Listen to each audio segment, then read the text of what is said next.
Good afternoon, welcome to నమస్తే తెలంగాణ. నేను మీ ప్రత్యూష. బులెటిన్ల ముందుగా హెడ్లైన్స్. ఎన్నికలకు ఖైరతాబాద్ బీఆర్ఎస్ కార్యకర్తల సన్నద్ధం. తెలంగాణ భవన్లో నియోజకవర్గ ముఖ్య నేతల సమావేశం. ప్రచారంలో దూసుకుపోతున్న గులాబీ శ్రేణులు. క్షేత్రస్థాయిలో ప్రజలను కలుస్తున్న ఎంపీ అభ్యర్థులు. నిజామాబాద్ జిల్లా సాలూర క్యాంపులో విషాదం. చెరువులో మునిగి 2 యువకుల దుర్మరణం.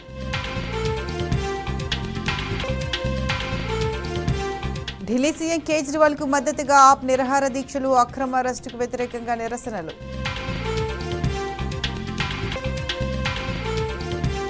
పలు జిల్లాల్లో 44 డిగ్రీలు దాటిన ఉష్ణోగ్రతలు. ఎండలకు ఠారెత్తుతున్న ప్రజలు.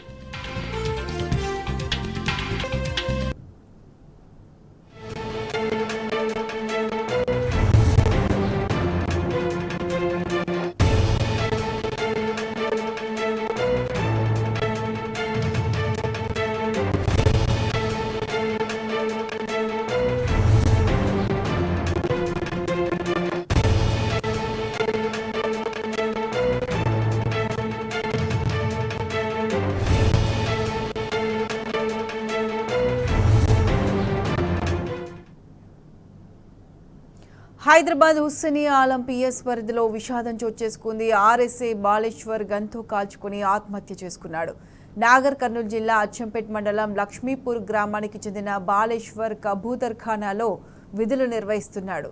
మృతదేహాన్ని పోస్టుమార్టం కోసం ఉస్మానియా హాస్పిటల్కు తరలించారు. బాలేశ్వర్ ఆత్మహత్య కారణాలపై పోలీసులు దర్యాప్తు చేస్తున్నారు.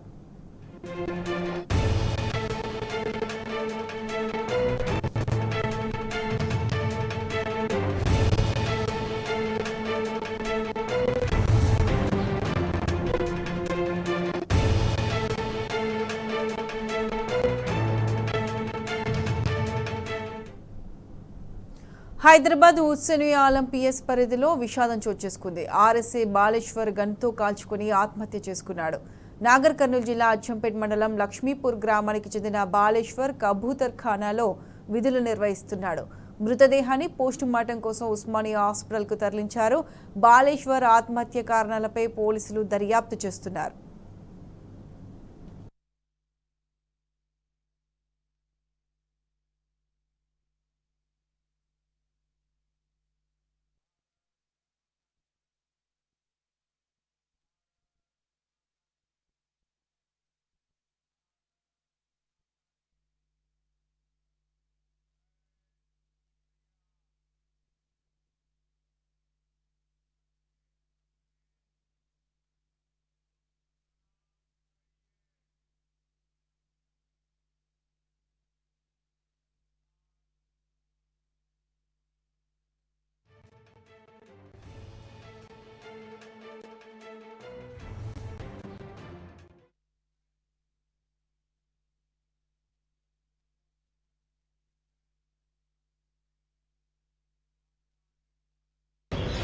ఉదయం ఒక మెసేజ్ వచ్చింది. ఇక్కడ స్టేషన్లో హుస్సేనియా పోలీస్ స్టేషన్ నుంచి ఒక మిస్ఫైర్ అయింది. ఉస్మానియా హాస్పిటల్ తీసుకెళ్తున్నామని చెప్పేసి వచ్చింది. వచ్చేవరకు ఆల్రెడీ అయితే చూసేవరకు ఏమైందంటే వెపన్ మిస్ఫైర్ అయితే దానివల్ల ఇన్సిడెంట్ అయిందని చెప్పి చెప్పింది. అంతే తప్ప ఇంకా వేరే ఉంటుంది.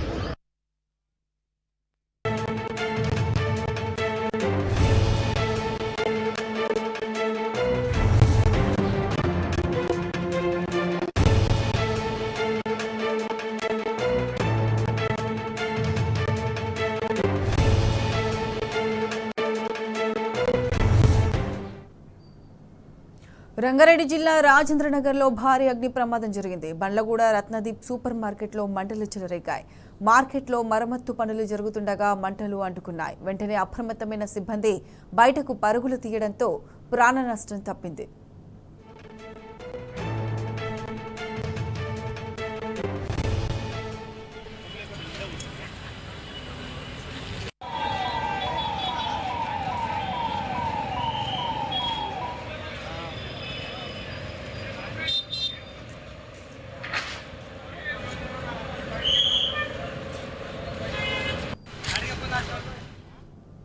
రంగారెడ్డి జిల్లా రాజేంద్రనగర్లో భారీ అగ్ని ప్రమాదం జరిగింది. బండ్లగూడ రత్నదీప్ సూపర్ మార్కెట్లో మంటలు చెలరేగాయి. మార్కెట్లో మరమ్మతు పనులు జరుగుతుండగా మంటలు అంటుకున్నాయి. వెంటనే అప్రమత్తమైన సిబ్బంది బయటకు పరుగులు తీయడంతో ప్రాణ నష్టం తప్పింది.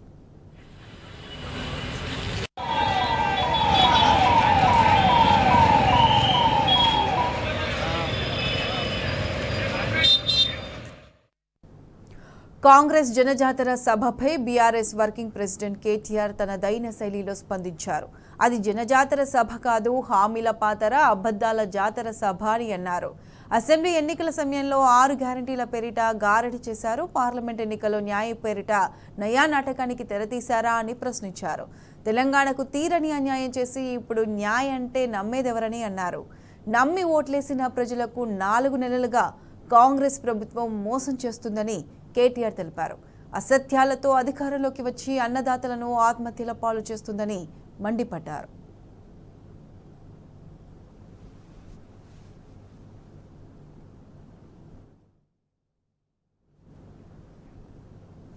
పార్లమెంట్ ఎన్నికల్లో ప్రజలు బీఆర్ఎస్ని ఆదరిస్తారన్నారు ఎంపీ అభ్యర్థి కొప్పుల ఈశ్వర్. పెద్దపల్లి జిల్లా రామగుండం సింగరేణి ఏరియాలో మాజీ ఎమ్మెల్యే కోరుకంటి చిందర్తో కలిసి ఆయన ఎన్నికల ప్రచారం నిర్వహించారు. ఎంపీగా గెలిపిస్తే గోదావరి ఖనిలోనే ఉంటూ కార్మికుల సమస్యల పరిష్కారానికి కృషి చేస్తానని కొప్పుల ఈశ్వర్ చెప్పారు. కాంగ్రెస్ ఇచ్చిన హామీలు అమలు చేయడంలో విఫలమైందన్నారు.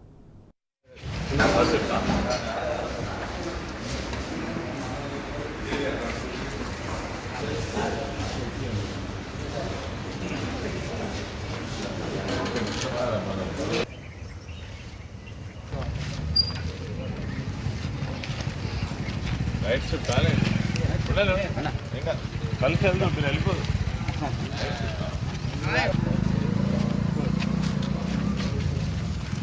ఓ చెరలనా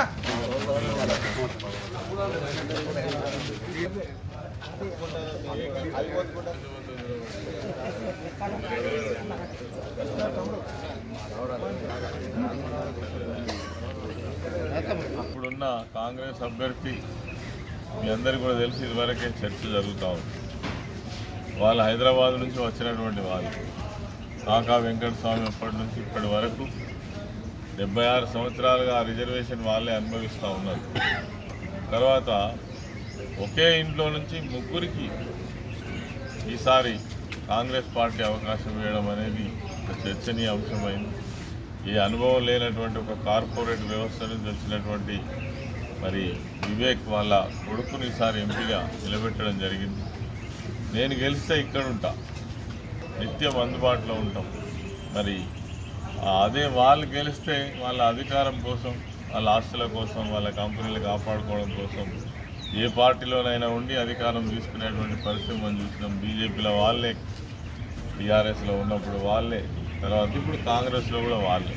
అధికారం తప్ప ఇంకొకటి లేదు. వాళ్ళు ఏ పార్టీ అధికారంలోకి వచ్చినా వాళ్ళకి అధికారం కావాలి, మనందరికీ కూడా తెలుసు.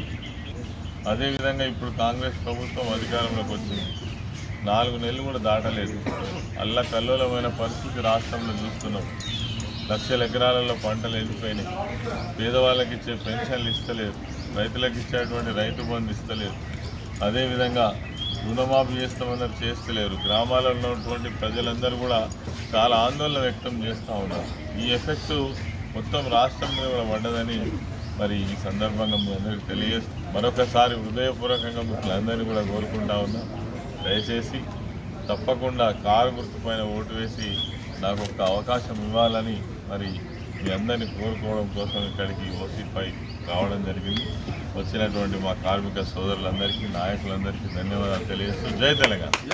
ఎన్నికల ప్రచారంలో బీఆర్ఎస్ దూసుకుపోతుంది. సికింద్రాబాద్ కంటోన్మెంట్ నియోజకవర్గంలో ఎమ్మెల్యే మర్రి రాజశేఖర్ రెడ్డి, ఎంపీ అభ్యర్థి రాగిడి లక్ష్మారెడ్డి, కంటోన్మెంట్ బీఆర్ఎస్ నాయకురాలు నివేదిత ప్రచారంలో పాల్గొన్నారు. వెస్ట్ మారేడుపల్లిలోని నెహ్రూ నగర్లో వాకర్స్తో మాట్లాడి సమస్యలను అడిగి తెలుసుకున్నారు. ప్రపంచవ్యాప్తంగా హైదరాబాద్ నగరానికి సరికొత్త గుర్తింపు వచ్చిందంటే బీఆర్ఎస్ పాలనే కారణమని నేతలు చెప్పారు. వచ్చే ఎన్నికల్లో మరోసారి ఓటేసి గెలిపించాలని విజ్ఞప్తి చేశారు.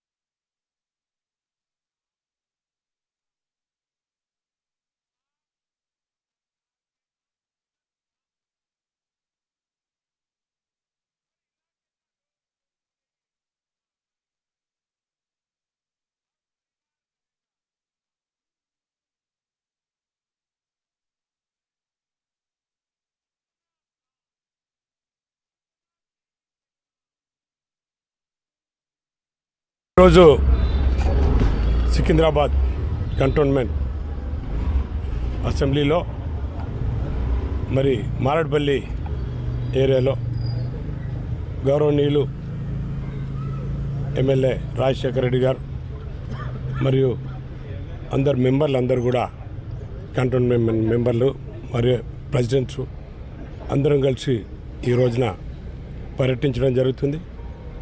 మరి ప్రజలు ఆశీర్వదిస్తున్నారు, బీఆర్ఎస్ పార్టీని ప్రజలు ఆశీర్వదిస్తున్నారు. ఎందుకంటే మరి కేసీఆర్ గారు ముఖ్యమంత్రిగా ఉన్నప్పుడు హైదరాబాద్ను ఏ రకంగా డెవలప్ చేసింది అనేది ప్రజలందరికీ తెలుసు, అందరికీ తెలిసే విషయమే. మొన్న కూడా అసెంబ్లీ ఎలక్షన్లలో 7 సీట్లకు 7 అసెంబ్లీ సీట్లు గెలిపేయడం జరిగింది. 3,55,000 మెజార్టీతోటి ప్రజలు ఆశీర్వదించారు. మరి పార్లమెంట్ ఎలక్షన్లో కూడా మల్కాజ్గిరి అభ్యర్థిగా బీఆర్ఎస్ పార్టీ నుంచి వెళ్ళి నన్ను కూడా ఇంతకుముందు ఎట్లయితే అసెంబ్లీలో ఎమ్మెల్యేలందరిని ఆశీర్వదించారో నన్ను కూడా మంచి మెజార్టీతోటి ఆశీర్వదిస్తారని నేను అనుకుంటున్నా. ఎందుకంటే ఎక్కడ పోయినా కూడా ప్రజల్లో మరి బీఆర్ఎస్ ప్రభుత్వం అయితేనే బాగుంటుంది, మరి కేసీఆర్ గారు డెవలప్మెంట్సే కానీ ముఖ్యంగా గ్రేటర్ హైదరాబాద్ విషయానికి వస్తే మరి కేటీఆర్ గారు మున్సిపల్ మంత్రిగా ఉన్నప్పుడు ఏ రకమైన డెవలప్మెంట్ చేశారనేది అందరూ గుర్తు చేసుకుంటారు. మన హైదరాబాదు తెలంగాణలో కాదు దేశంలోనే డెవలప్మెంట్ అయిన దానిలో, అభివృద్ధి అయిన దానిలో మరి మన గ్రేటర్ హైదరాబాద్ కూడా ముందంజలో ఉండే. మరి ఇప్పుడు చూస్తున్నాం మనం, మరి ఈ ప్రభుత్వము లేనిపోయిన మాటలు చెప్పింది, ఏదో 6 గ్యారంటీలు అన్నది, వారంటీ లేని గ్యారంటీలను తీసుకొచ్చి ప్రజల్ని మోసం చేస్తుంది. ఇప్పటి వరకు వాళ్ళు 6 గ్యారంటీలు కాదు 420 గ్యారంటీలు ఉన్నాయి. మరి ఇచ్చింది 1-2. ముఖ్యంగా మహిళలు అయితే ఎక్కడ పోయినా కూడా గుర్తు చేస్తున్నారు. మరి గ్యాస్ సిలిండర్ ఏదైతే 500 రూపాయలకి ఇస్తా అని చెప్పినరో ఎక్కడ ఎవరికి ఇచ్చింది లేదు, ఎవరికి ఇయ్యరు. ఎలక్షన్స్ వస్తున్నాయి కదా అని చెప్పి అప్పుడు ఎట్లయితే ఎలక్షన్స్ ముందు మాయమాటలు చెప్పినరో ఇప్పుడు కూడా మరి పార్లమెంట్ ఎలక్షన్స్ వస్తున్నాయని చెప్పి మాయమాటలు చెప్తున్నారు. ఒకవైపు రాష్ట్రం సాగునీటి సంక్షోభంలో చిక్కుకుంది. కరువు కష్టాలను తప్పించుకునేందుకు ప్రాణహిత నీటిని ఎత్తిపోయాలన్న డిమాండ్లు వినిపిస్తున్నాయి. ఈ పరిస్థితుల్లో ప్రభుత్వం సుందిళ్ల గేట్లు ఎందుకు ఎత్తినట్టు, ఓ మంత్రి ఫోన్తో 4 గంటల్లోనే ఎందుకు గేట్లు మూసివేసినట్లు, బరాజులో నీళ్లు ఉంటే మార్చి 28వ తేదీ వరకు ఎందుకు నీళ్లు ఇవ్వలేదు, గోదావరి బేసిన్లోనే కాదు కృష్ణా బేసిన్లోనూ ఇదే దుస్థితి నెలకొన్నదా, ప్రాజెక్టులో నీటి నిల్వను ఎలా ఉపయోగించుకోవాలో తెలియక కాంగ్రెస్ సర్కార్ తికమక పడుతోందా, తన అసమర్థతతో లక్షల మంది రైతులను గోసపెడుతోందా? కాంగ్రెస్ సర్కార్ చేస్తున్న సాగునీటి రాజకీయంపై ప్రత్యేక కథనం.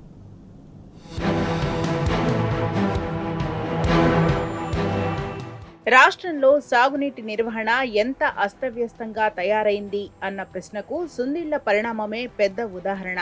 అసలు బరాజ్లోని నీటిని ఎందుకు ఖాళీ చేయాలనుకున్నారనేది ఎవరికీ అంతుపట్టడం లేదు.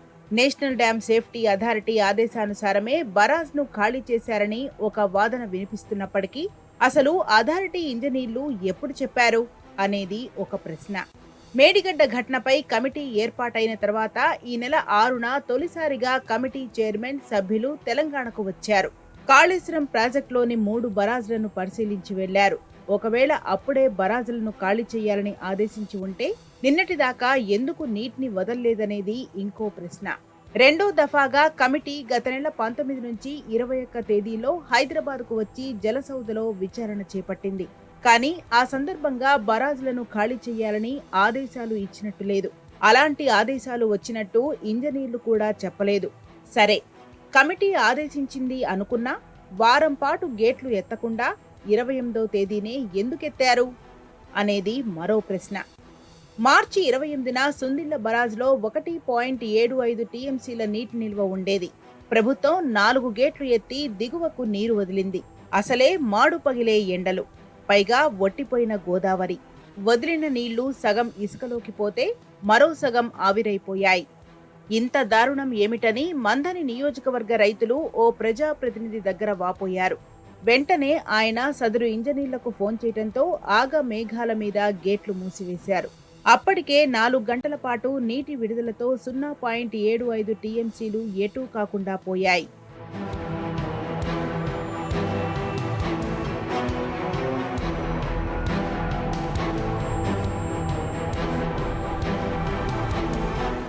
వాస్తవానికి ఎన్డీఎస్ఏ నివేదిక వచ్చేదాకా కాళేశ్వరం మోటార్లు నడిపే ప్రసక్తే లేదని ప్రభుత్వం భీష్మించుకుని కూర్చున్నది. తాము ఇంజనీర్లు కాదు, నిపుణుల సూచన మేరకే నడుచుకుంటామని సీఎం రేవంత్ సహా మంత్రులు చెబుతూ వచ్చారు. ఒకవేళ ఎన్డీఎస్ఏ కమిటీ ఆదేశాల ప్రకారమే నీటిని విడుదల చేస్తే ప్రజాప్రతినిధి ఫోన్ చేయగానే ఎందుకు నీటి విడుదల ఆపేసినట్టు అన్నది అసలైన ప్రశ్న. ఇన్ని అనుమానాల మధ్య రాష్ట్రంలో సాగునీటి నిర్వహణ ఇంజనీర్ల ప్రణాళిక ప్రకారం అమలవుతున్నదా, లేక మంత్రులు ఎమ్మెల్యేల ఫోన్ కాల్స్ పై గేట్లు తెరవడం మూయడం జరుగుతున్నదా అన్న కొత్త ప్రశ్నలు తలెత్తుతున్నాయి.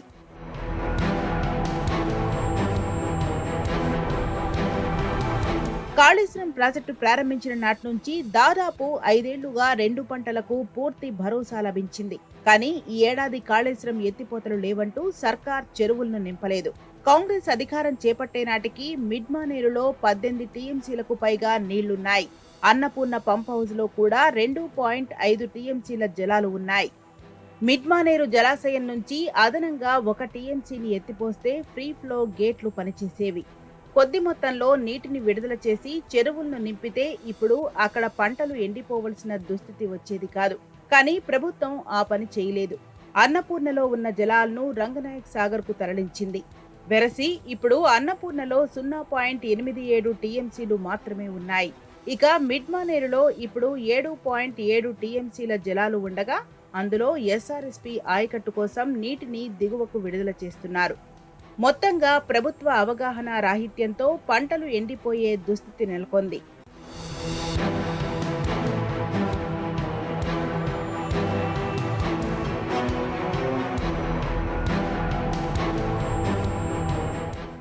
ఎస్ఆర్ఎస్పీ కాలువల నిర్వహణపైన ప్రభుత్వానికి అవగాహన లేదని తెలిసిపోతున్నది.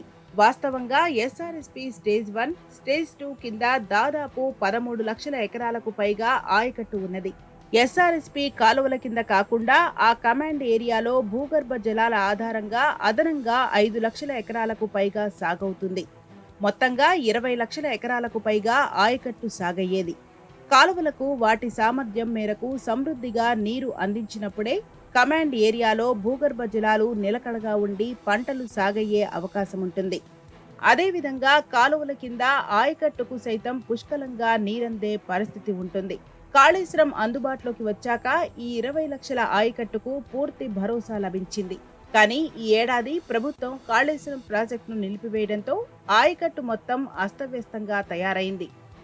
కాళేశ్వరం అందుబాటులోకి వచ్చిన అనంతరం ఎస్ఆర్ఎస్పీ నీటిని ఎల్ఎండి ఎగువకే పరిమితం చేశారు. ఎల్ఎండి దిగువకు కాళేశ్వరం నుంచి ఎత్తిపోసిన జలాలనే తరలించేవారు. దాంతో నీటి కొరత ఉండేది కాదు. చివరి మడికి సైతం తడి తాకింది. కాంగ్రెస్ సర్కార్ మాత్రం కాళేశ్వరం ఘనతను చిన్నగా చూపాలన్న ప్రయత్నంలో కాళేశ్వరం లేకున్నా ఎస్ఆర్ఎస్పీ చివరి ఆయకట్టుకు సైతం నీళ్లు ఇస్తామని చెప్పుకొచ్చింది. కానీ ఆచరణలో మాత్రం బొక్కబోర్లా పడింది.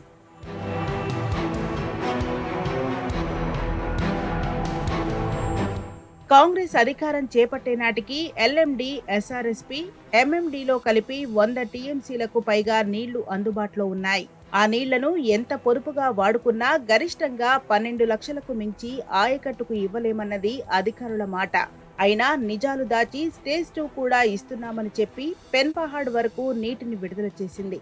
అయితే నీటి పొదుపు పేరుతో కాలువలకు నిర్దేశిత సామర్థ్యం మేరకు నీటిని విడుదల చేయకపోవడంతో రైతులు ఎక్కడికక్కడ మోటార్లు పెట్టి తోడేయటం, ఎవరు ఒత్తిడి చేస్తే వారికి నీటిని విడుదల చేయడంతో సాగునీటి వ్యవస్థ అస్తవ్యస్తంగా మారింది. మరోవైపు ట్రాన్స్మిషన్ నష్టాలు విపరీతంగా పెరిగిపోయాయి. కమాండ్ ఏరియాలో భూగర్భ జలమట్టం పెరిగింది లేదు. వెరసి ఎస్ఆర్ఎస్పీ ఆయకట్టులో 5 లక్షలకు మించి ఎకరాలు ఎండిపోయే దుస్థితి తలెత్తింది.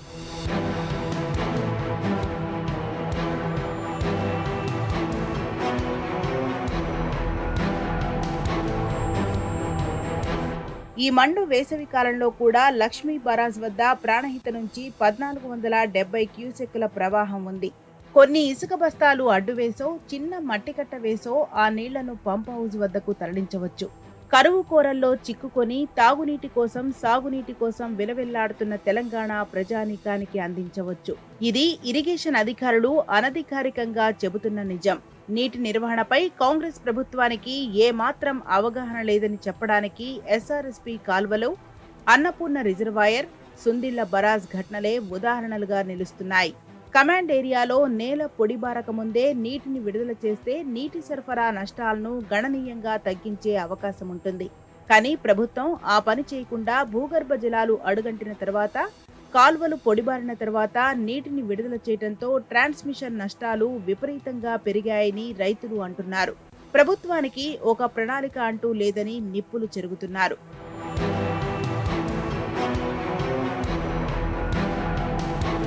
కాంగ్రెస్ ప్రభుత్వానికి రిజర్వాయర్లలో ఉన్న నీటిని ఎలా వాడుకోవాలో తెలియకపోవడంతో రైతులు తీవ్ర ఇబ్బందులు పడుతున్నారు. ఇప్పుడు తాగునీటికి కూడా ఇక్కట్లు మొదలవడంతో ప్రజలు ఆగ్రహం వ్యక్తం చేస్తున్నారు. పనికి మాలిన కాంగ్రెస్ ను తూర్పారపడుతున్నారు.